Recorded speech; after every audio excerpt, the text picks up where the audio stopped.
back to general chemistry.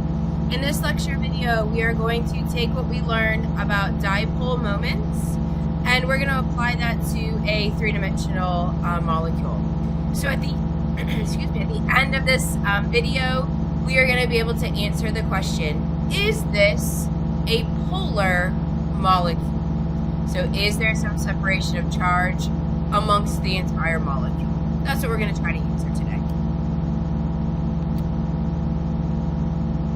So, shape and polarity. So, looking at our water molecule, I want to decide, is water a polar molecule? There's going to be two steps in this process. So the first step, and I have this typed out on another slide, so we'll be going to see it again.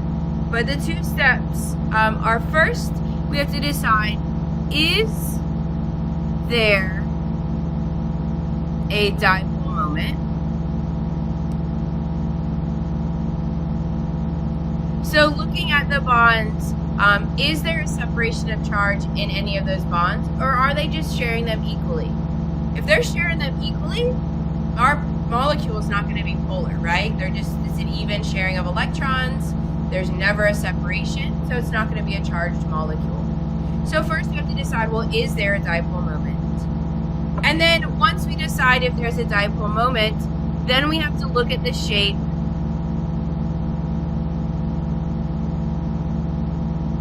in 3 dimensions. So there might be a separation of charge, but it might be like an even and opposite tug of war, like where if you think about a tug of war and you have that knot in the middle, it might be that they're tugging in two opposite directions and the knot doesn't actually move.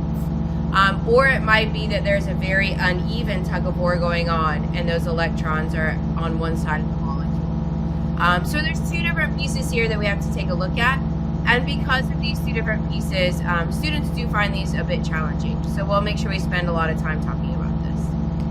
So what I want to do first is I want to focus on this first question. Is there a dipole moment? So I'm going to look at this molecule, of water. So remember, water is hydrogen, oxygen, and hydrogen. So I'm going to ask myself, is there a dipole moment? So I'm not going to look at this molecule as a whole. When I decide if there's a dipole moment or not, I'm going to isolate just one of these bonds, right?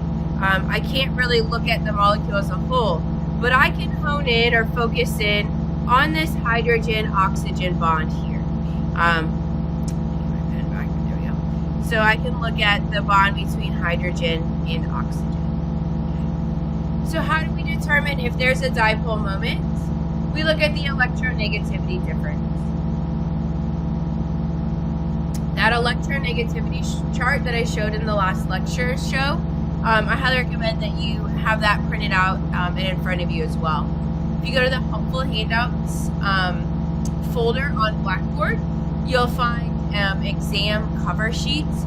And there you'll find a periodic table, you'll find the geometry charts, and you'll also find an electronegativity chart. So I highly recommend that you have that with you. So if I were to look at the electronegativities of hydrogen and oxygen, so I go to that chart, and I see that the electronegativity for oxygen is 3.44. I see that the electronegativity for hydrogen is 2.20. And so I'm going to subtract those two. And the electronegativity difference is 1.24. So is there a dipole moment? Yes, there is a dipole moment. So that falls within that polar covalent region, that middle region. So there is separation of charge. Now we have to decide who's big brother and who's little brother. So big brother here is oxygen. He's got the higher electronegativity. So he's going to have the partial negative. And hydrogen has a lower electronegativity. So he's going to have the partial positive. So I isolated one bond. There's a dipole moment here. Partial negative, partial positive. Now I can look at the other side. So if I were to look at the hydrogen and oxygen on the other side, well, the same thing is happening, right? So I'm going to do it in red just so you see it's a different bond. But there's still little brother hydrogen and big brother oxygen, right? So there's still a dipole moment on that side as well. So when you're looking at the molecule as a whole, we treat each bond kind of separately as its own little dipole moment. Now we have to decide, so yes, there is a dipole moment. We've answered that question. Second, we have to think about the molecule in 3D.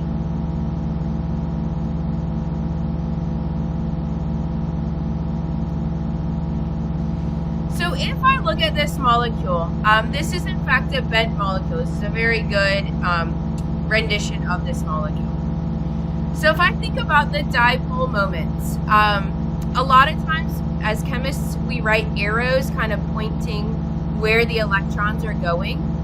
So if I think about the dipole moments that are happening, I've got one happening this way. So the electrons are kind of moving towards the oxygen. And I've got another dipole moment that's happening this way. So again, we're pushing up towards the oxygen. So if I think about this molecule in 3 dimensions, what I would see is a very electron-rich region up here by the oxygen. So those electrons are both pushing from the hydrogen towards that oxygen. And what I would see down here is a very electron-poor area. So they have left these hydrogens on the bottom and they've moved to the top of that molecule. So that is not an equal and opposite tug of war. That is certainly electrons are going one way and the other way is left without. So water is in fact a polar molecule. Okay. So what we see over here on the right, if this is our water molecule, we see an electron dense region on the top. So reds and oranges means dense. And we see an electron poor region down here on the bottom. So that's where those hydrogens are kind of left without those negative charges. So yes, this is a polar molecule. I want to move on to carbon dioxide. Okay. So for carbon dioxide, we're going to do the same process. Oops. We're going to do the same process. Gracious. Same process. So what we're going to do with carbon dioxide is we're going to isolate one of these bonds. So maybe I isolate this guy over here. First, we're going to look at the electronegativity differences. So oxygen is still 3.44. And let me pull up an electronegativity chart so I can look at what carbon's is.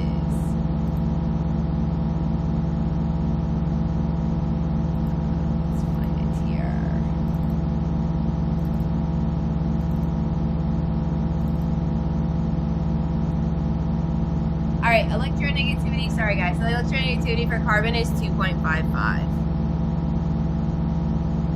Alright. So if I subtract those two electronegativities, first I'm trying to decide, is there a dipole moment? So 3.44 minus 2.55, and the electronegativity difference is 0.89. So again, there is a dipole moment here, right? That's in that middle region of polar covalent.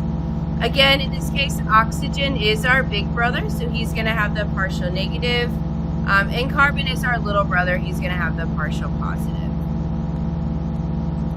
If I look at the other side of this molecule, same thing is going on. So it's still a carbon-oxygen bond. Oops. Still a carbon-oxygen bond. So carbon's going to be little brother, oxygen's going to be big brother. So step one, is there a dipole moment? Yes, there is a dipole moment. There would be a separation of charge. Now we have to think about this molecule in 3 dimensions. So if I think about where these electrons are going, so they're moving from my carbon out here to my oxygen, and they're moving from my carbon out here to my oxygen. What do we see in this case? This is a linear molecule, it's straight across. So while each of those oxygens are tugging on the electrons, we've got one oxygen tugging to the right and one oxygen tugging to the left. They're actually not going to go anywhere, those electrons, right? So if we think about a tug of war situation, if the knot is where the carbon atom is, and we've got one oxygen pulling one way and one oxygen pulling the other way, that knot is not going to move, right? That's an equal and opposite tug of war. So while, yes, there is a dipole moment, this is not a polar molecule. There's no net dipole here. Because the oxygens are pulling equal and opposite, they cancel each other out. So there's a lot to consider when determining if a molecule is polar or not. So I've tried to summarize the steps for you guys. Like anything in chemistry, this is a good starting place. It's kind of a good rule of thumb. There will always be exceptions to these rules, but this will be a good place to start as you practice with these molecules. So there's going to be two questions that we ask ourselves. The first question is there a dipole moment? So if there is separation of charge between the bond, and that separation is between 0.4 and 2.0, so that's the electronegativity difference. If it's in that region, then yes, there's a dipole moment. If we subtract the electronegativities and it is less than 0.4, then we say no, there's no dipole moment. Electrons are being shared evenly. So that's one question that we need to answer. The second question, we said, let's think about these molecules in 3 dimensions. That is a difficult task for young chemists. So one way that I found that we can kind of generalize this is to ask ourselves, is there lone pairs on the central atom? If there is a lone pair on the central atom, that is going to be the type of 3-dimensional molecule that will not be equal and opposite. It will not be an even tug of war. So that's where we get like our bent molecule for water. Yep, there's lone pairs on that central atom. If the answer is no, there are no lone pairs on the central atom, that's going to lend itself to an equal and opposite tug of war. So that's like our carbon dioxide. There was no lone pairs, that was equal and opposite. If we have a trigonal planar molecule, that's a 3-way tug of war, but all of those are equal and opposite. And the hardest one to see, if we have tetrahedral, that's a 4-way tug of war in 3 dimensions, but still all those bond angles are the same, so that's equal and opposite. Okay. In order for a molecule to be polar, in order to say, yes, this is a polar molecule, we have to have a yes and a yes. Yes, there's separation of charge. Yes, there are lone pairs on the central atom. Then we have a polar molecule. If we answer no to either one of these questions, for the most part, shut it down. Are the electrons being shared evenly? Well, let's take it back. Is there a dipole moment? No, there's not a dipole moment. There is no separation of charge anyway. It doesn't matter what the shape of that molecule is. If you get a no there, shut it down. Let's say, yeah, there is a dipole moment. Then we look, are there lone pairs on the central atom? If the answer is no, there's no lone pairs. It doesn't matter if there's a dipole moment or not. It's going to be an equal and opposite tug of war. So if there's no lone pairs, shut it down. It's not going to be polar. Okay. So this is the general rule of thumb. Of course, there are exceptions to the rule, and you might come across some of those. But this will be a good starting point for you. This will be a good place to refer back to as you're getting proficient at these. So that is polarity of molecules. This is a skill you have to practice. So now that you're finished with this lecture video, please go go out and find some practice problems. I hope you guys found this helpful.